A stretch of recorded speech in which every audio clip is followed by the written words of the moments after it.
What's up, Sticks TV gang? We got Christina Frazier. Christina Frazier, man. Tell them where you're from. I'm from New York, Harlem, New York. If you mind me asking how old you is. I'm 49. All right, now tell me what it was like growing up in Harlem. It was pretty rough. Pretty rough. It was rough, and it was like very like scary.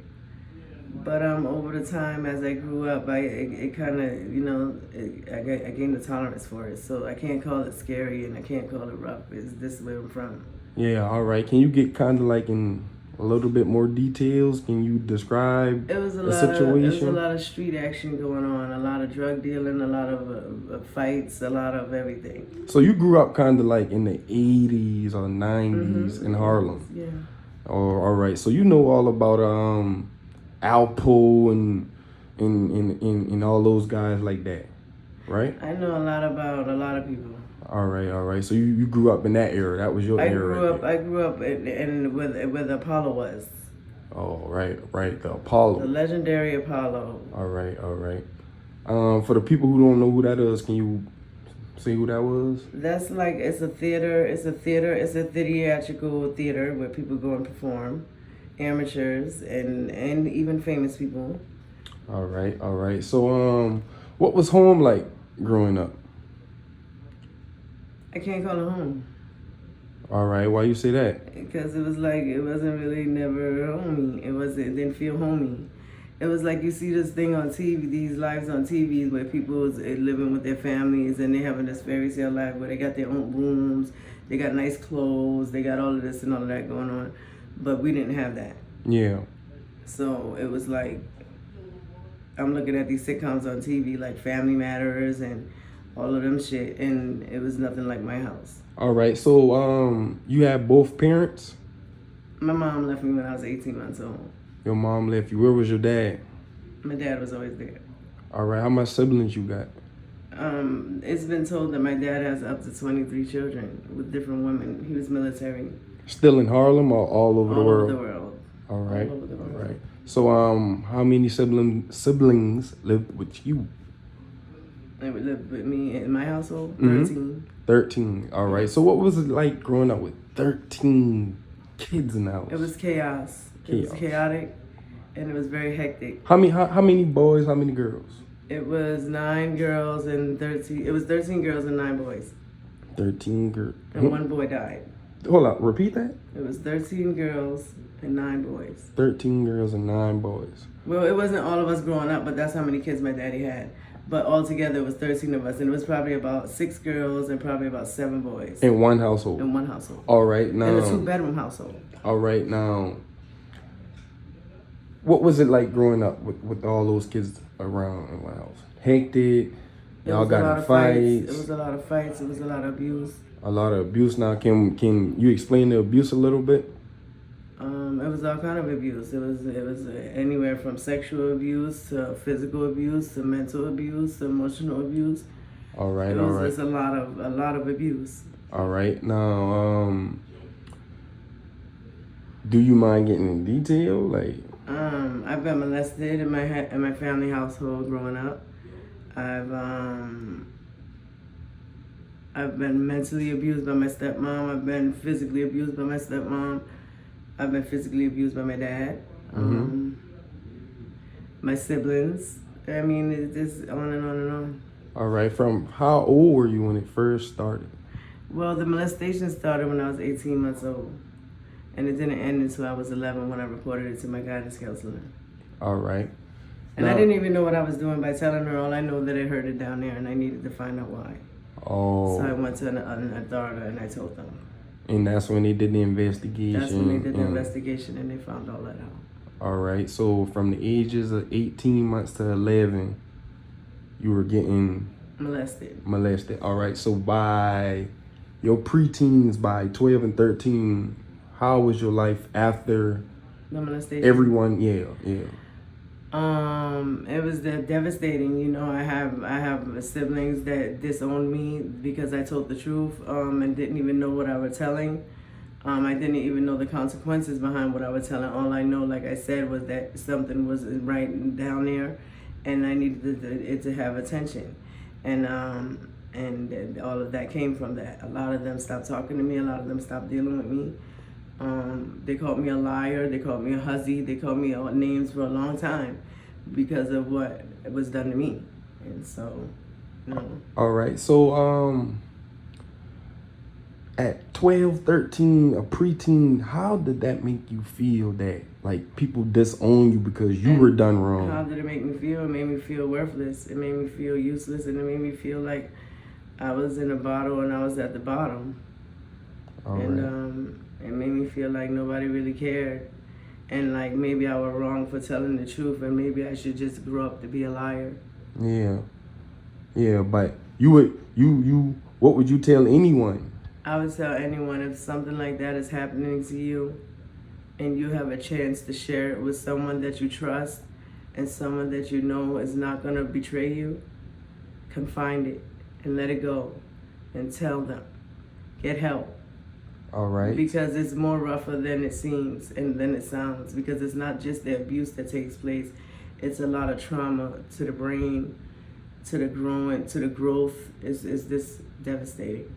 So if you have a chance to get it off and tell someone and seek help, I suggest you do it. All right. So after about 13, 14, I know you went through the molestation. When did you started running the streets? I started running away at 11 years old. Once I reported my brothers to my guidance counselor. But I didn't go to my guidance counselor intentionally to report my brothers. I went there to tell her that something was abnormal down there because it felt kind of weird. Yeah. And it caused a little pain and irritation. So I shared that with her. She sent me to the nurse, and then that's when they further investigated and asked me questions, and all of that came about because I didn't know what I was telling, and I didn't know the trouble could come from it. All right. You know, I was just a kid, and I was 11 years old because they started calling me names. And then they started making me feel like they didn't believe I was telling the truth. First I wanted to die, but I knew I couldn't do that because nobody was gonna let me. Yeah. So the next thing was, just run away. That's your best thing. They don't care about you anyway. They think you're nothing but a little liar. They don't want you around. Run away. Give them what they want. Maybe the name calling and the teasing would stop. Maybe the disowning and all of that would go off. And it never did. So okay, so running was just a added adjective to the problems. Okay, it wasn't a subtraction. It was really an increase. So when you ran away, right? When you ran away, did your first night run away? You never came back, or like it gradually just? The first time I ran away, I never came back for a couple of days. And then I went back home. I ran away multiple times. And then one day you just never came back. And one day I just never came back. But it never happened in New York. That's why I first started running away. In New York with my family, where I'm born and raised. Oh, yeah. And I used to leave for periods of time and come back because I love my family. I love my brothers and sisters, and I love my mom and dad. But however, I didn't really too much care for my uncle when I got down here because of how the relationship started. What started when the relationship started. Slow down. So, during your teens, how old were you when you finally came from Harlem to Charleston? 11. Oh, so all that happened in 11. All that happened, you getting molested. Yeah, that came to the light at 11. And you running away at 11, then you finally moved to Charleston. Yeah, that summer.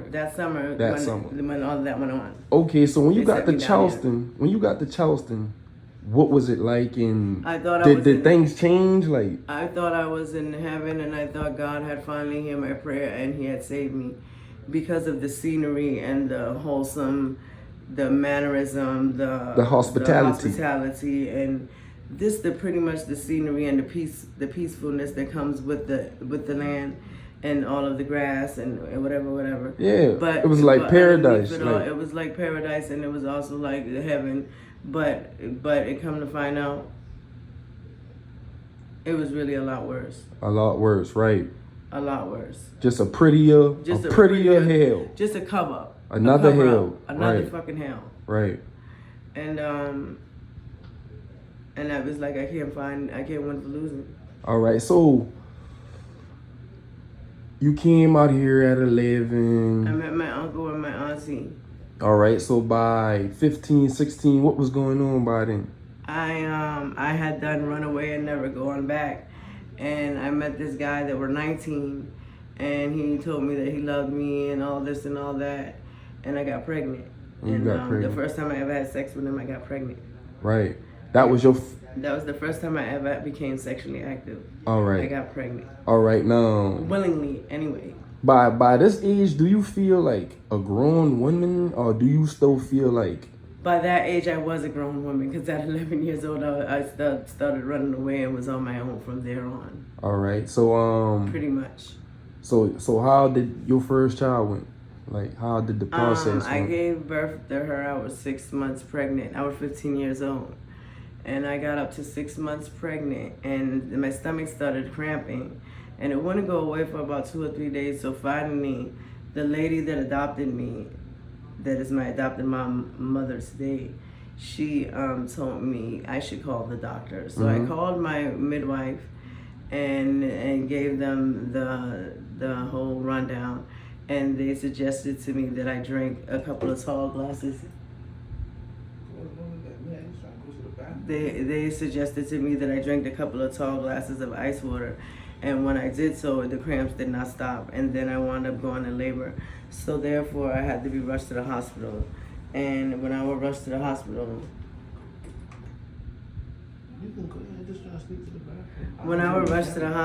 that's when everything bad happened. I went to the bathroom and sat on the urinal, and my baby came out in my hand. And I had to grab my baby. Well, my baby didn't come out in my hand because my hand wasn't in the toilet. But when I felt a whole bunch of pressure, when I released my fluids, which was making me feel like I had to urinate, when I released the urine, all of a sudden I heard a big rush, and I felt a big warmthness come down from my vaginal. And when I looked, it was my baby hanging from my umbilical cord in between my legs. All right. So I grabbed my baby out with my hand, and that's it. All right. So now, where was your baby's father at the time? Was he there? He was gone. Oh, like, did he grow up? How long was your child here before he passed? 7 days. Oh, he passed after the birth. 7 days. Oh, she passed. Yeah. Oh, all right. She was 7 days because she was premature. Oh, right. And they said my body was too immature to produce a baby. All right. Anyway, so that's what caused some of her mishaps that she was born with. So how much kids you got now? I have 5. So how did you have your next 5 kids? I met my husband, whom I married. You guys still married? Yeah, we're separated, and we're working on a divorce, and it's yet to come, but I'm hoping soon. I met my husband. He was the nicest guy I ever met, and then like less than a year after meeting him, he turned into who he really was. And I apologize. So after about 17, when your first child died, how long was it until you met your first husband? My only husband? Only husband. I met him when I was 16. Oh, you met him right after? Yeah. Oh, right. So, after you guys have kids, how old are your kids? You mind me asking? I have a 26-year-old, which is not with my husband, that he doesn't really know about. And then I have my oldest daughter with my husband, that is Imani, and she's 22. And then I have my son that is with my husband, and he's 21. And then I have Takora, who is 19. And then I have Nakaya, who is 17. All right. So, when did you... I know you said you ran away, but when did you, got in the streets? Like, what made you got in the streets? I know you were married. What made me got in the streets is that I was always being abused. All right, so I knew you were married. So while you were married... You mean since what got me in the streets now as an adult? Yeah, like when you were married, you were like locked down. Like, were you on drugs when you were married? I was housebound, yeah. Oh, yeah. Homemaker, Susie Homemaker, yeah. It was by choice, and So, I was using drugs, but not the drugs that I am now currently addicted to. all right. And not only that, How old was you? How old was you when you started like experiencing drug addiction? Mm-hmm. Yeah. I smoked my first joint at 9, and that was the first time I ever smoked pot. Pot. And I All was right. 9 years old in New York. All and right. then I never did it again. All right. And then when I turned 11 and I ran away from home in New York, I started smoking joints regularly. All right. Now by 16, 17? I were only on still joints and spliffs All and right. blunts. Yeah. So when you started doing like the hardcore drugs? When I started with cocaine, which was my next drug after marijuana, I were probably, I want to say 17 or maybe 16 and a half. All right. And I experienced it. You was married by then? No. All right. And Who put you on coke? Nobody put me on You it. experienced it? Who did I experience it with? Yeah. I experienced it with my daughter that died's dad. All right. I got you. All right. So fast forward. You already have your 5 kids here. How's life after your 5 kids are your last kid is 10 years old? Your last kid was 10 years old. How was life at that moment? It's okay. It's okay, and it's making do. And it were a little overwhelming. Excuse me. It were a lot of overwhelming. A little discouraging. A little depressing. But a lot of fun. Yeah. And it had Raising a lot of the love, kids, and, right? You know, and taking care of my kids. I always loved my kids. I don't regret my kids. I regret a lot of my choices, but I don't regret my kids. Yeah. And it also having them was encouraging, because having them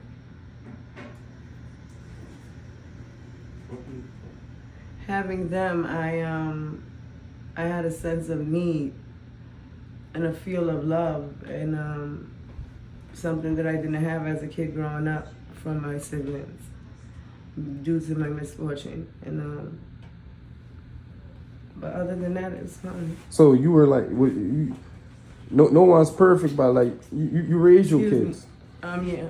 All right. Not all their whole life. Like, all right. Like, I were absent a lot, but as far as financially, I always was there to the best of my ability. All right. So to anybody younger, like, how would you advise? What would you advise someone? Because you already tell them about molestation. What about drug addiction? Say no to drugs. Yeah. Say no to drugs. Hard drugs and light drugs. Because there's no such thing. A drug is a drug is a drug is a drug. What are the early stages of, like, when you like let's say we was to see an 18-year-old, 17-year-old, 20-year-old right now, what would come to your mind to make you be like, oh, she's going to be on drugs one day? Like how would you know? Like, what are the early signs? What are the signs of pre-drug addiction? Yeah. Distancing itself. Not sociable.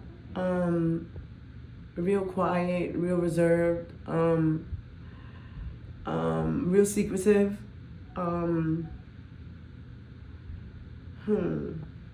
Real secretive and just really, really distant. And also, how I would say you can discover it is when they're quiet, talk to them. When they're acting mad, comfort them. Take an extra 5 minutes with your kids in a day to let them know how much you love them. All right. And let them know that you're there, regardless if they make good or bad decisions. Yeah. And I think that has a lot to do with it, because you got to be confident in knowing that your family loves you. All right. Right. So how have you been holding up these last few years? What, like, the fight, the struggle, the addiction, My addiction's gotten easier. My relationship with my family, no, still none. Like, is it because of the drug addiction or No, just your whole life? It's just my whole life.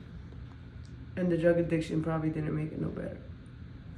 How do you think, what do you think anything can make you feel better? I think if I'm given another chance, I can feel a lot. From your family? From God. From God. Period. Right. Well, every day we wake up, we get another chance. And I'm thinking if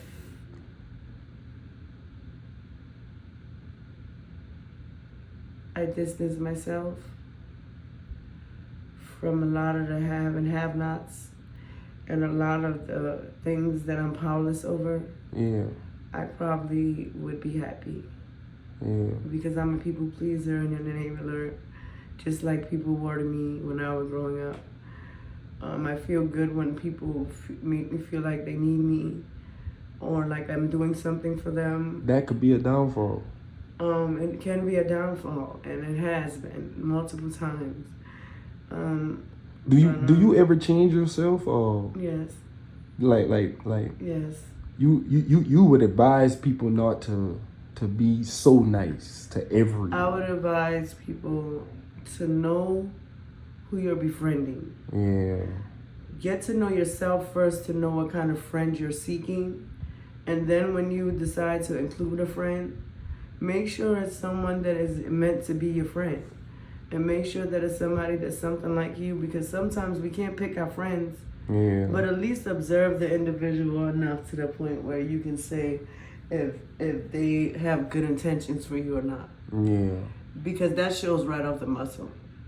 And a lot of the times, the people we call our friends just don't have any good intentions for us. You know, I think you're a pretty woman, and I think this video is going to probably go very viral, and I think a lot of people is going to be commenting on this video asking you.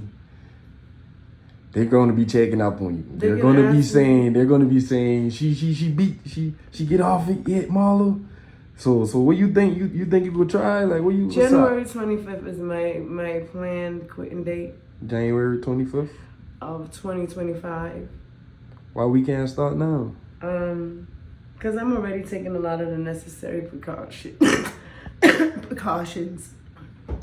and this is directed and instructed from my counselor. Yeah, you putting your ducks in order.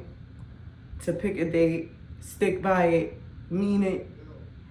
And I've been known to plan it before in the past without a date and without the way my drug instructor, counselor told me, and it didn't work.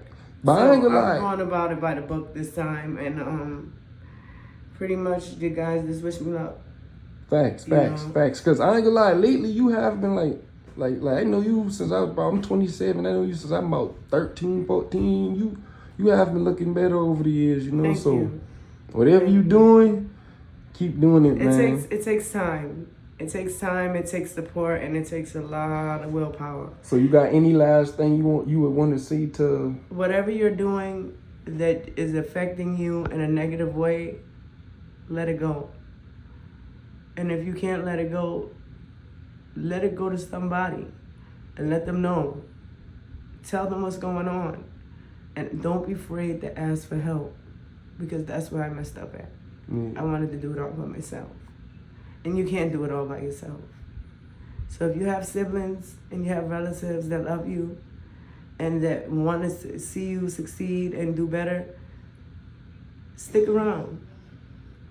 Your battle's only won when you win it. And there's no such thing as worse, so guess what? There's not even a word as such as worse. So just know it gets greater later. And if you need to talk to somebody, talk. Even if it's a complete stranger, because sometimes those are the ones that hold your secrets better. Right. Just talk. Get it off your chest. Because whatever you can't use, you might as well discard it. So just get it off. Because if it's negative energy and it is negative emotions, share it with someone so that it can get off of you. Because hindrance and burden is a lot to do with drug addiction. And everything that goes in has to come out. So some things aren't better left in. You gotta let them out. All right. Now, what street you from in Harlem? What neighborhood you from in Harlem? I'm from 103rd Patterson Projects. All right. From Harlem to Charleston, man. Sticks TV, Marlow Block. What's your name? Christina Frazier. All right, man. We out. Bye.